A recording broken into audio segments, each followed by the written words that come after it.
नमस्कार मित्रों, अपन इसमें ध्वनि की चाल और ध्वनि की चाल को प्रभावित करने वाले कारक थे उनको अपन पढ़ चुके थे।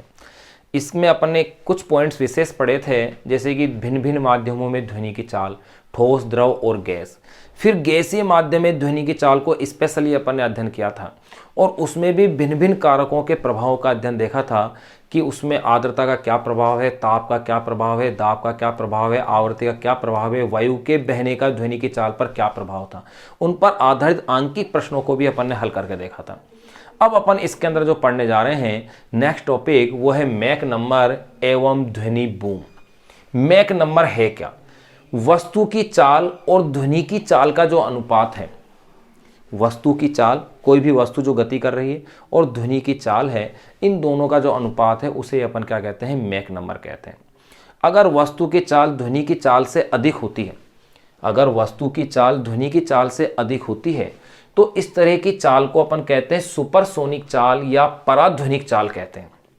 और जब पराध्वनिक चाल से कोई वस्तु गति कर रही है, जैसे जेट वायुयान विमान, जेट विमान है, बंदूक की गोली है, ये ध्वनि की चाल से गति करती हैं, तो इनसे प्रघाती तरंगें उत्पन्न होती है, यानी कि शॉक वेव्स जिसे अपन कहते हैं, और वो इतनी अधिक ऊर्जा ली हुई होती है, उनकी ऊर्जा बहुत ज्यादा होती है, उनसे संबद्ध वायु में बहुत तेजी से प्रबल ध्वनि उत्पन्न होती है, जिसे अपन बोलते हैं ध्वनि बूम। तो अपन इस टॉपिक के अंदर, इस लेक्चर के अंदर जो पढ़ने जा रहे हैं वो है मैक नंबर और ध्वनि बूम। देखिए हेडिंग डालिएगा, मैक नंबर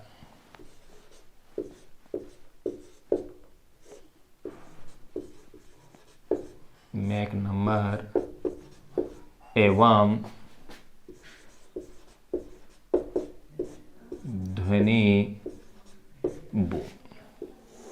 इस टॉपिक को अपन पढ़ रहे हैं, यानी दो टॉपिक अपन इसके अंदर पढ़ रहे हैं। सबसे पहले अपन इसमें डिफाइन कर लें मैक नंबर को। मैक नंबर है क्या? वस्तु की चाल का ध्वनि की चाल से अनुपात। वस्तु की चाल का ध्वनि की चाल से अनुपात।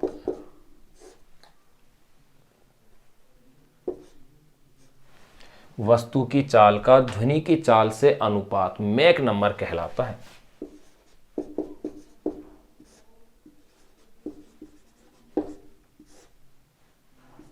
मैक नंबर कहलाता है। वस्तु की चाल का ध्वनि की चाल से अनुपात क्या कहलाता है? मैक नंबर कहलाता है। अतः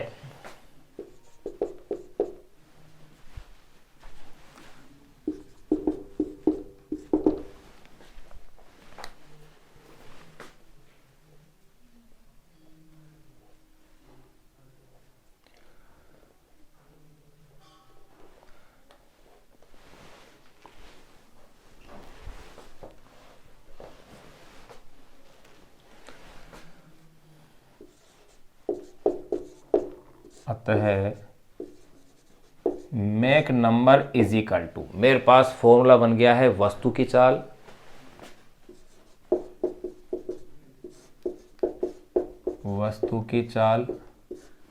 अपॉन में ध्वनि की चाल, वस्तु की चाल अपॉन में ध्वनि की चाल।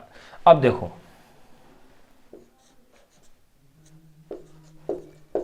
यदि मैक नंबर 1 है, अगर मैक नंबर 1 आता है तो ऐसी स्थिति में वस्तु की चाल और ध्वनि की चाल क्या होंगी? बराबर होंगी। यदि मैक नंबर 1 है तो वस्तु की चाल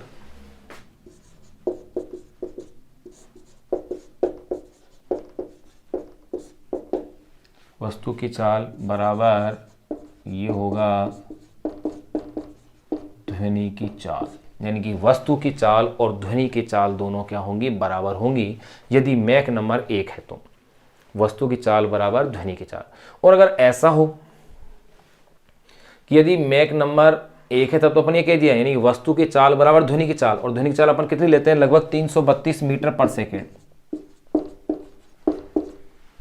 ध्यान रखना ये वायु में जो एक निश्चित ताप के अनुसार भी निर्भर करती है। तो कहीं कहीं हो सकता है आपको 340 लिखा मिले, कहीं आपको ये 320 भी लिखा हुआ मिल सकता है। तो ये एक निश्चित ताप के लिए मान मैंने दिया है कि यदि मैक नंबर 1 है तो वस्तु की चाल बराबर क्या लेंगे अपन, ध्वनि की चाल ले लेंगे। अब देखो अगर ऐसा हो, अगर मैक नंबर 1 से अधिक हो, मैक नंबर 1 से अधिक है, इसका मतलब वस्तु की चाल ध्वनि की चाल से क्या होगी, अधिक होगी। यदि Mac number is greater than 1 है तो ऐसी स्थिति में होगी वस्तु की चाल इज ग्रेटर देन ध्वनि की चाल, यानी वस्तु की चाल ध्वनि की चाल से क्या होगी, अधिक होगी। इस स्थिति को, इस चाल को अपन कहते हैं वस्तु की सुपरसोनिक चाल कहलाती है। तो अपन ये कह सकते हैं यदि कोई वस्तु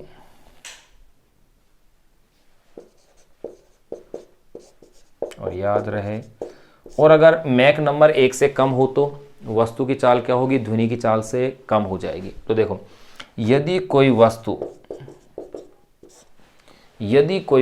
ध्वनि की चाल से भी अधिक चाल से गति करती है, यदि कोई वस्तु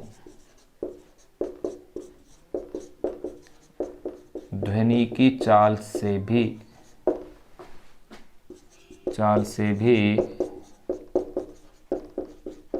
अधिक चाल से गति करती है, यदि कोई वस्तु ध्वनि की चाल से भी अधिक चाल से गति करती है तो उसकी चाल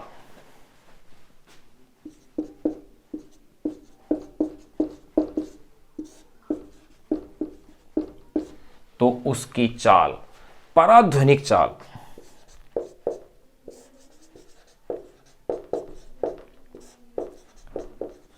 पराध्वनिक चाल, या इसे अपन कह सकते हैं सुपरसोनिक चाल।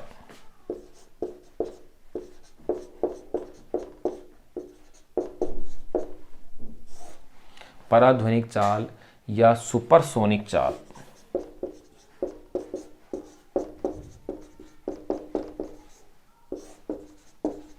कहलाती है।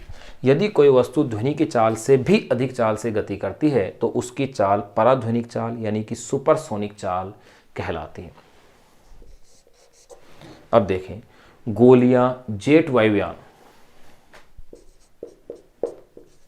गोलियां यानी कि बुलेट्स, बंदूक से छोड़ी गई गोलियां, जेट वायुयान,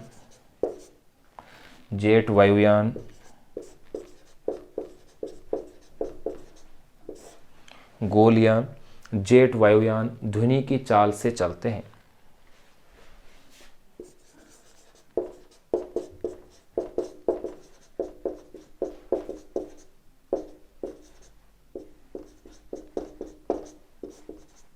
ध्वनि की चाल से चलते हैं। तो देखिए अगर ये अपन ये मान चलें कि ध्वनि उत्पादक कोई स्रोत है, अगर ध्वनि उत्पादक स्रोत की चाल ध्वनि की चाल से क्या है, अधिक है, तो सुपरसोनिक हो गई। और इससे जो तरंगें बनती हैं शंकु के रूप में, इस तरह से वो जो तरंगें बनेंगी उन्हें कहते हैं प्रघाती तरंग यानी शॉक वेव्स कहलाती है। एक बार आप इसे नोट कीजिएगा, फिर अपन उस पॉइंट की भी चर्चा इसमें कर लें। यहाँ मैक नंबर और ध्वनि बूम अपन पढ़ रहे हैं, मैक नंबर अपन ने पूरा कर लिया है, अब अपन चर्चा करेंगे ध्वनि बूम की। एक बार आप इसे नोट करें, देखो वस्तु की चाल का ध्वनि की चाल से अनुपात क्या कहलाता है, मैक नंबर कहलाता है। Mach number is equal to है वस्तु की चाल बटे में ध्वनि की चाल। यदि मैक नंबर 1 है तो वस्तु की चाल बराबर क्या है, ध्वनि की चाल। यदि Mac number is greater than 1 है यानी 1 से अधिक है तो वस्तु की चाल भी अधिक होगी ध्वनि की चाल से। और अगर मैक नंबर 1 से कम होगा तो ध्वनि की चाल से वस्तु की चाल क्या होगी, कम हो जाएगी। यानी ये कह सकते हैं ध्वनि की चाल अधिक होगी, या ये कह सकते हैं वस्तु की चाल क्या होगी, ध्वनि की चाल से कम होगी। फिर आगे देखें, यदि कोई वस्तु ध्वनि की चाल से भी अधिक चाल से गति करती है तो उसकी चाल पराध्वनिक चाल यानी सुपरसोनिक चाल कहलाती है। पराध्वनिक चाल या इसे अपन कहते हैं सुपरसोनिक चाल कहलाती है। गोलियां, जेट वायुयान ध्वनि की चाल से क्या होते हैं, चलते हैं। अब अपन बात करेंगे ध्वनि बूम की। इस एक टॉपिक के अंतर्गत ही 2 टॉपिक अपन पढ़ रहे हैं।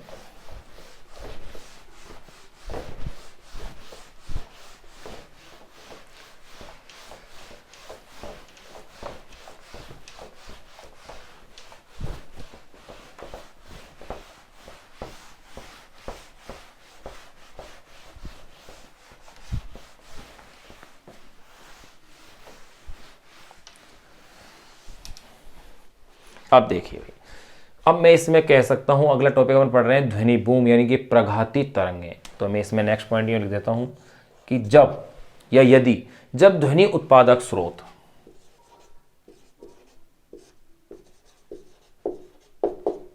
जब ध्वनि उत्पादक स्रोत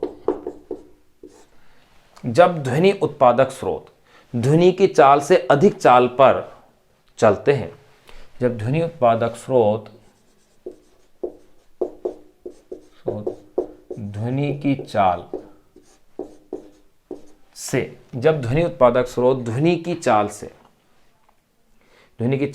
अधिक चाल पर ध्वनि की चाल से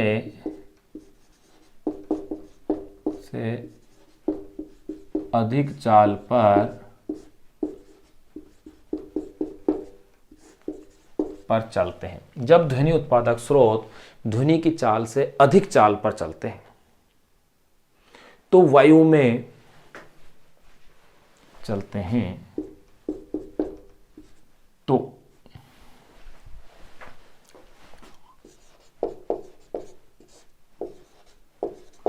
तो वायु में प्रघाती तरंगे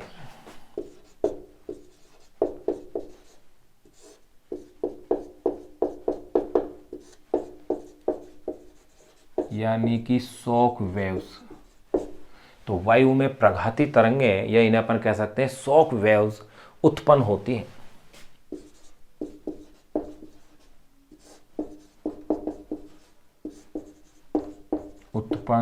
हैं। तो वायु में प्रघाती तरंगे यानी कि शॉक वेव्स उत्पन्न होती हैं जो बहुत अधिक ऊर्जा लिए होती है,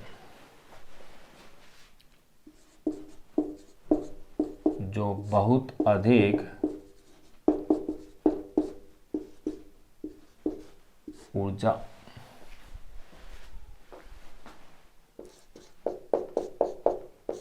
लिए हुए होती हैं। प्रघाती तरंगें उत्पन्न होती हैं जो बहुत अधिक ऊर्जा लिए हुए होती है। इनसे संबद्ध यानी कि जो प्रघाती तरंगें हैं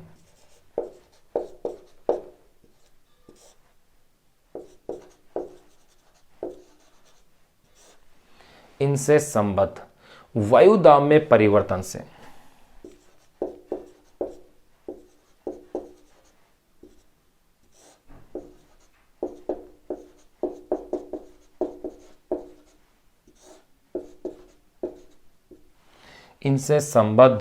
वायुदाब में परिवर्तन से एक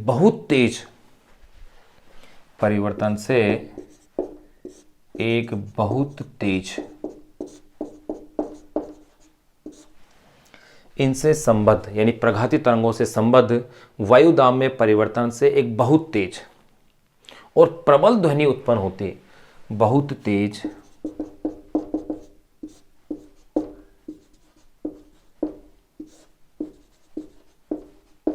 और प्रबल ध्वनि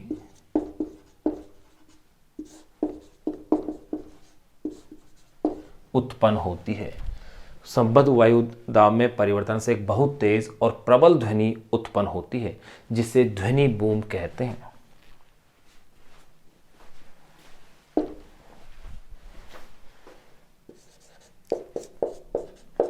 जिसे ध्वनि बूम कहते हैं।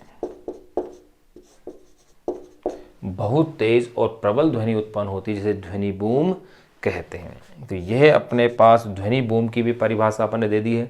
ध्वनि बूम होता क्या है, प्रघाती तरंगे क्या होती है, ये भी अपन ने जान लिया है।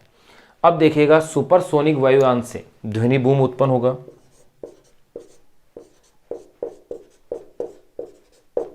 सुपरसोनिक कह दें या पराध्वनिक, सुपरसोनिक वायुयान से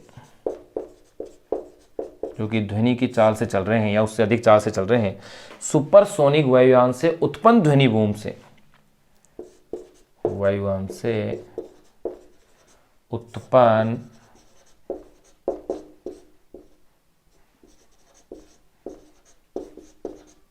ध्वनि बूम से सुपरसोनिक वायुयान से उत्पन्न ध्वनि बूम से खिड़कियों के शीशे तक टूट जाते हैं।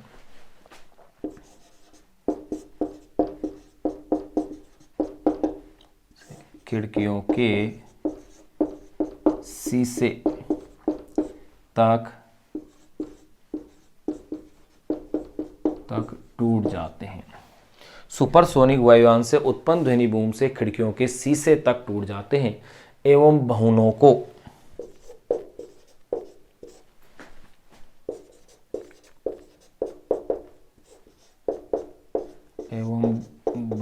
को क्षति भी पहुंचती है।